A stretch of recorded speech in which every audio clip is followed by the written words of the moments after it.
ఓకేనమ్మా.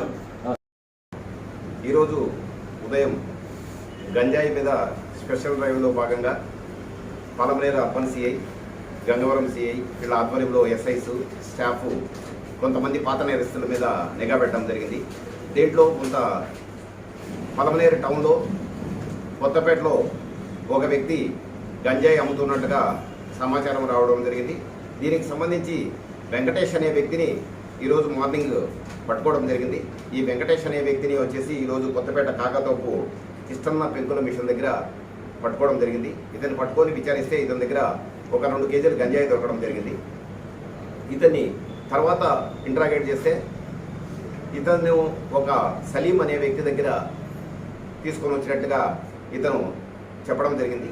ఇతను చెప్పిన వెంటనే సలీమును మనము అదుపులోకి తీసుకోవడము, సలీం దగ్గర విచారిస్తే అతని దగ్గర ఒక 6 కేజీల గంజాయి, మొత్తం 8 కేజీల గంజాయిని పలమనేరు అర్బన్లో స్వాధీనం చేసుకోవడం జరిగింది. దీంతోపాటు ఒక ఆటోను, ఒక 2 వీలర్ను కూడా సీజ్ చేయడం జరిగింది.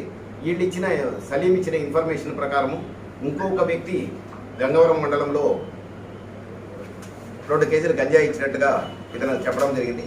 దీనికి సంబంధించి ఒక వెంకటప్ప అనే వ్యక్తిని అరెస్ట్ చేసి అతని వద్ద ఒక 2 కేజీల గంజాయిని, మొత్తంగా ఈరోజు 2 కేసుల్లో 10 కేజీల గంజాయిని స్వాధీనం చేసుకోవడం జరిగింది. దీన్ని ఎక్కడికి పోతుంది, ఎక్కడి నుంచి వస్తుంది అని చెప్పి విచారిస్తే ఈ సలీం అనే వ్యక్తి నర్సీపట్నం వెళ్ళి అక్కడి నుంచి తీసుకొని వస్తున్నట్టుగా చెప్తున్నాడు. అలాగే దీన్ని ఇతను కర్ణాటకలోని మ్యాంగ్లూరు కూడా పంపిస్తున్నట్టుగా అతను ఇంట్రాగేషన్లో చెప్పడం జరిగింది. ఇంకా దీంట్లో కొంతమంది ముద్దాయిలను మనం ఐడెంటిఫై చేయడం జరిగింది. ఎవరు ఎక్కడ ఇతనికి ఎవరు ఇస్తున్నారు ఏమి అనేది, ఇతను ఎక్కడ పంపిస్తున్నాడు అనే దాని మీద కూడా ఇన్వెస్టిగేషన్ నడుస్తుంది. దీంట్లో మెయిన్గా మనకు నర్సీపట్నం నుంచి ఇక్కడికి వస్తూ ఉన్నట్లుగా మనకు సమాచారం ఉంది. ఇక్కడ నర్సీపట్నంలో ఎవరు ఇచ్చారు ఏమి అనేది కూడా ఫర్దర్ ఇన్వెస్టిగేషన్లో తెలుసు. వీళ్ళు చెప్పేది ఏంటంటే ఒక్కొక్క ప్యాకెట్ 10 to 20,000 అని చెప్తారు. ఇక్కడికి వచ్చేటప్పటికంటే ఒక 2 lakhs వర్త్ ఉంటుంది.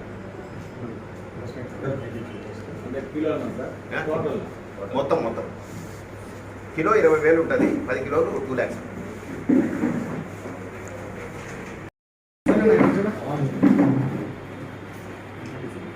బాబాయ్